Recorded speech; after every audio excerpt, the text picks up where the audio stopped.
Welcome to doctor மைத்லிஸ் music therapy channel.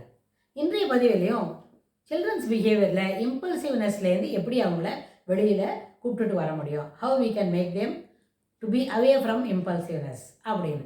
ஒரு வேகம்னு சொன்னால் அது ஒரு கட்டுப்பாடுக்குள்ளே இருந்தால் அந்த வேகத்தில் எல்லாருமே அதில் மகிழ்ச்சியாக இருக்க முடியும், அதில் திளைக்க கூட முடியும் அந்த வேகத்தில்.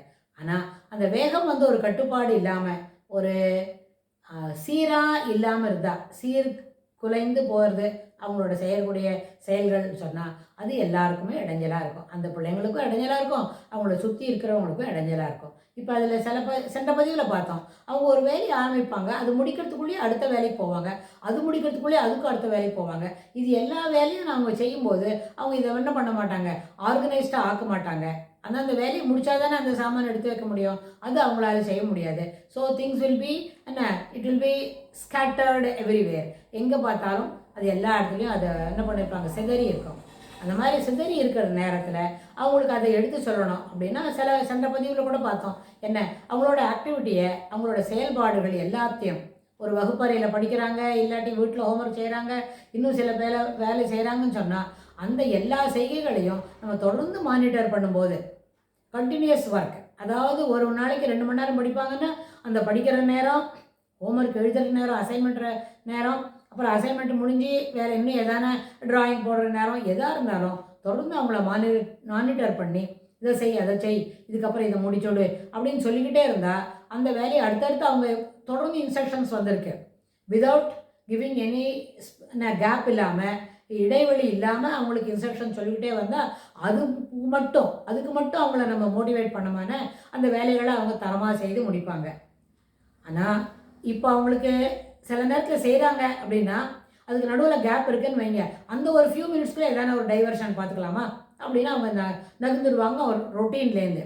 அதனால தான் அவங்களுக்கு என்ன செய்யணும், அவங்களுக்கு யார் சொல்லிக் கொடுக்குறாங்களோ அவங்கள தொடர்ந்து கூப்பிட்டுக்கிட்டே இருப்பாங்க. உடனே வாங்க இதை நான் பண்ணிட்டு பாருங்க, சீக்கிரம் பாருங்கன்னு. ஆக்சுவலாக அந்த வேலையை அவங்க முடிச்சிருக்க மாட்டாங்க.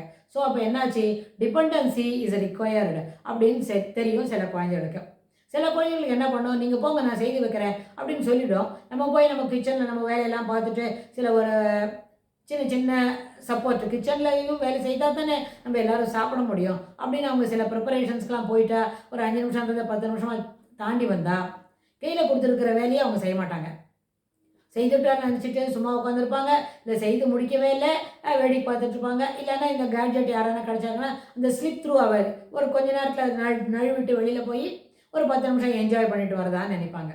அந்த என்ஜாய் பண்ணும்போது கூட அவங்களுக்கு நம்ம எழுதலைன்னு தோணாது, ராதர் நம்ம டயத்தை இன்னும் எவ்வளோ அதிகமாக நம்ம இந்த என்ஜாய் பண்ணிக்க முடியும் அப்படின்னு நினைப்பாங்க. அதனால் இந்த இன்பிட்வீன் ஒர்க்குக்கு நடுவில் அந்த என்ஜாய்மெண்ட் அப்படின்றது வரும்போது அந்த என்ஜாய்மெண்ட்டும் போதுமான அளவுக்கு இருக்காது அப்படின்றத அவங்களுக்கு புரிய வச்சுட்டாலே அவங்க இப்படி தப்பிச்சின்னு போய் ஒரு 10 நிமிஷம் கேட்ஜெட் பார்த்துட்டு வரேன்னு சொல்ல மாட்டாங்க.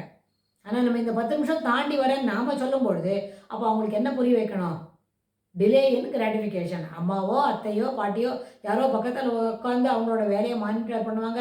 இது எழுதி முடிச்சா அடுத்தது இது எழுதி கொண்ட, அது இது கொண்டியா இந்த நோட்டுக்கு முடி நான் பேக்கில் வைக்கிறேன், நீ அடுத்தது எழுத துவங்க அப்படின்னு நம்ம வரிசையாக எல்லாத்தையும் எடுத்து வச்சு அவங்கள அடுத்தடுத்து எழுத சொன்னமான நடுவில் அவங்களுக்கு வேறு எந்த விதமான யோசனை, அதாவது டைவர்ஷன் இல்லாமல் பிள்ளைங்களை பார்த்துக்கிட்டா அந்த வேலை இம்பல்சிவ் பிஹேவியர், ஒரு பதட்டமாக ஒரு பரபரப்பு காட்டாமல் அவங்க அந்த வேலையை முடிக்கிறதுக்கு வாய்ப்புண்டு.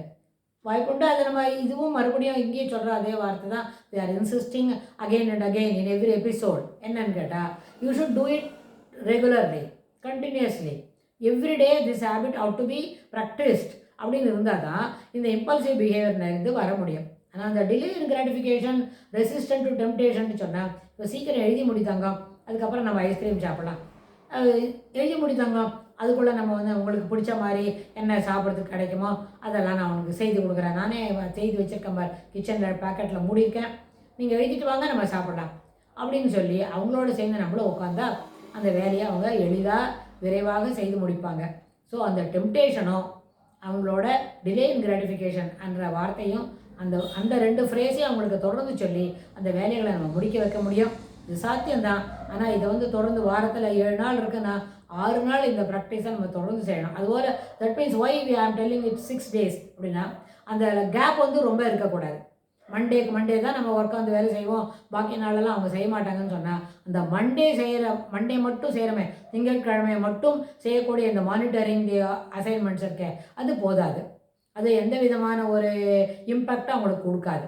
ஸோ அதனால் அவங்க என்ன செய்யணும், தொடர்ந்து everyday is a new day, everyday assignments will be there, everyday's assignment are to be completed in time. For that wavering mind அப்புறம் அப்படியே இருக்கேன், உள்ளே போய்கிட்டே இருக்கேன், கண்டினியூஸாக போய்கிட்டே இருக்கேன், எதுக்கு அடுத்தது எதுன்னு தெரியாமல் இருக்குது. So is skipping between the work. ஒரு ஒர்க் கம்ப்ளீஷன், அதுக்கப்புறம் அடுத்த ஒர்க் போனோம் இல்லை, இதுக்கு அடுத்தது அதுக்கு அடுத்தது அதுக்கு அடுத்ததுன்னு அப்படியே மேலே மேலே போயிட்டுருக்குறாங்க. எந்த வேலையும் அவங்க முடிக்கவே இல்லை. முடிக்காமல் அடுத்த வேலைக்கு போகிறதுன்ற அந்த ஒரு பழக்கம் இருக்குது.